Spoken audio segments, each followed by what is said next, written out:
Men buni kimga aytishim mumkin? Ichimni kemirayotgan bu dahshatni kimga ochay? Singlimga aytolmayman. Dugonamga aytolmayman. Erimga aslo aytolmayman. Balki shunchaki qog'ozga to'ksam yengil tortarman. Men oddiy o'zbek ayoliman. Yo'q, oddiy deya olmayman. Endi oddiy emasman. Men iflosman. Men xoinman.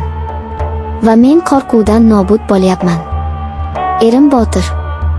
U yaxshi odam. Haqiqatdan ham yaxshi.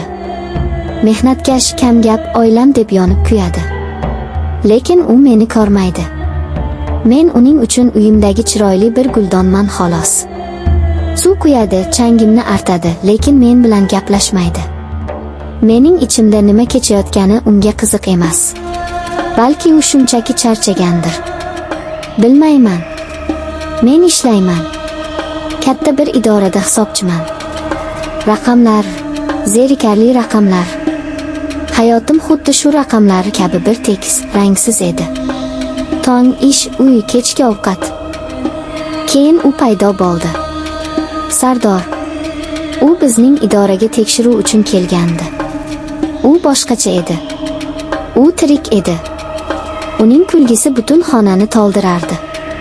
Uning ko'zlari o'sha ko'zlar. Ular qora, olovli edi. Ular menga qadalganda men erib ketayotgandek tuyulardim. Biz asta gaplasha boshladik. Avvaliga ish haqida, keyin shunchaki hayot haqida. U menga yoqimli gaplar aytardi. Siz bunchalar aqllisiz, bunchalar go'zalsiz. Yuragim gupillab ketardi. Necha yildan beri bunaqa gap eshitmagandim.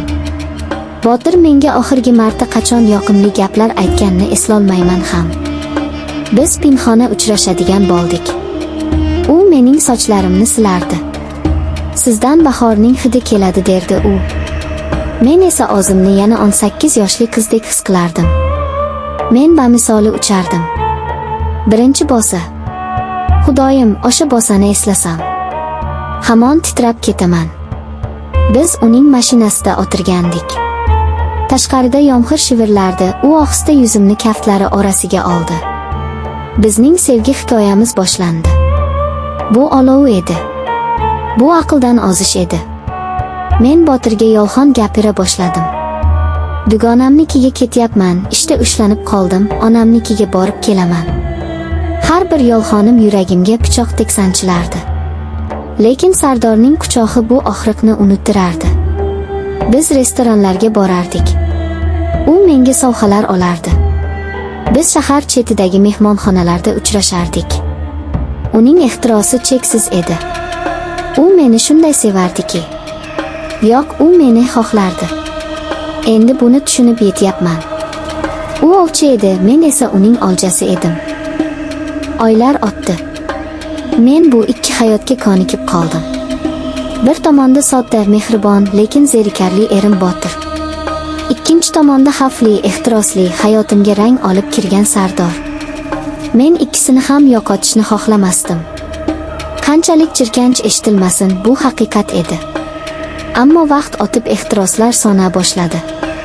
Uning o'rnini qo'rquv egalladi. Telefonim jiringlasa cho'chib tushardim. Erim Botir telefonimga qarasa, yuragim to'xtab qolay derdi. Keyin o'sha noxush hodisa yuz berdi. Biz yana o'sha mehmonxonada edik. Menda aybdorlik hissi yana bosh ko'tara boshlagandi. Sardor, biz hammasini to'xtatishimiz kerak dedim men. Men boshqa bunday yashay olmayman. Uning yuzi bir zumda o'zgardi.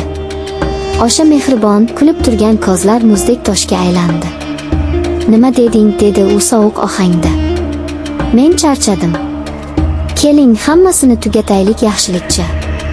U kuldi. Qahqah otib kuldi. Bu kulgi qo'rqinchli edi. Tugatmoqchimisan? Shunchaki xayr deb ketmoqchimisan? U menga yaqinlashdi. Men orqaga tisarildim. Men seni sevdim, Laylo. Sen esa meni o'yinchoq qildingmi? Yo'q, aslo deya baqirdim men. Lekin men erli ayolman. Bu noto'g'ri.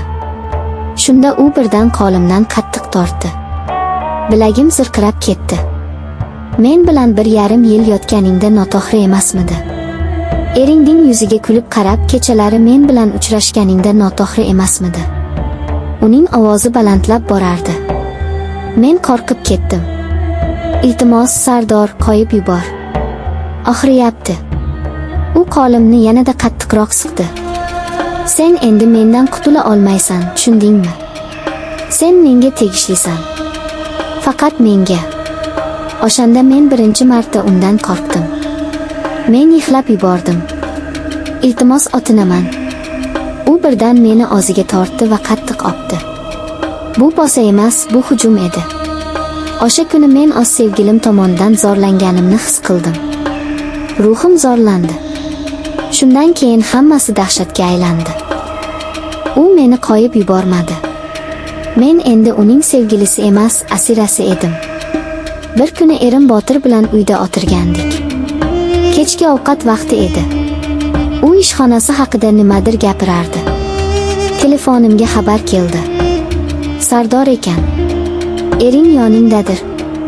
Aytchi, hozir unga qo'ng'iroq qilsam nima bo'lar ekan? Shunchaki salom Botir aka, men sizning xotiningizni sevaman desam. Piyoladagi choy qo'limdan tushib ketdi. Choy to'kildi, piyola sinmadi, lekin men sindim. Senga nima bo'ldi, Laylo? Ranging oqarib ketdi, dedi erim Botir xavotirlanib. Hech nima, shunchaki boshim aylandi, deb yolg'on gapirdim. O'sha kecha men umuman uxlamadim. Men qo'rqinchli tush ko'rayotgandek edim.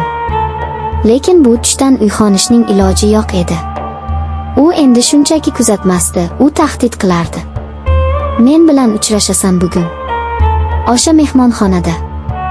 Soat 5da. Kelmasang nima bo'lishini o'zing bilasan. Men borardim. Qo'rquvdan qaltirab borardim. Uchrashuvlarimiz endi ehtirosli emas, jirkanch va azobli edi. U menga xo'jayindek muomala qilardi. Men esa uning qulidek itoat qilardim. Chunki men erim Botirdan qo'rqardim. Ota-onamdan qo'rqardim. Gap so'zdan, sharmanda bo'lishdan qo'rqardim. Sardor buni bilardi. U mening qo'rquvimdan foydalanardi. Bir kuni men qaror qildim. Bas, nima bo'lsa bo'lsin. Axir bunday yashash mumkin emas. Men unga qo'ng'iroq qildim. Sardor, men boshqa sen bilan uchrashmayman. Nima qilsang qil. Erimga aytasanmi, dunyoga jar solasanmi, baribir. Men charchadim. Bir necha soniya sukunat bo'ldi. Keyin u kuldi. Qo'rqmas bo'lib qoldingmi, Layloxon? Yoki yangi o'yin boshladingmi? Bu o'yin emas. Men o'zimni osaman, lekin sening oldinga boshqa bormayman. O'zingni osasan. U yana kuldi. Shoshma. Men senga hozir bir narsa yuboraman. Keyin yana gaplashamiz. 1 daqiqadan so'ng telefonimga video keldi. Qo'llarim qaltirab videoni ochdim. Bu biz edik. O'sha mehmonxona xonasida. Biz yalang'och edik. U xonaga yashirin kamera qo'ygan ekan. Nafasim tiqilib qoldi. Ko'z oldim qorong'ulashdi. Telefon qo'limdan tushib ketdi. Men qichqirib yubordim. U yana qo'ng'iroq qildi. Men zo'rg'a javob berdim. Xo'sh, jonim, dedi u muloyim, ammo zaharli ohangda.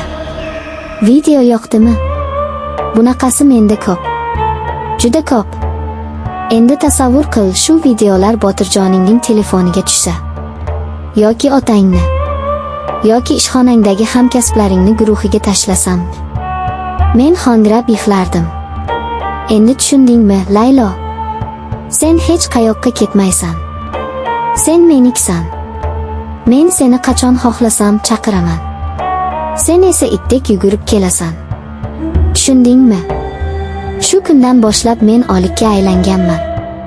Men yuradigan murdaman. Men nafas olaman, ovqatlanaman, Botirga jilmayaman, ishga boraman.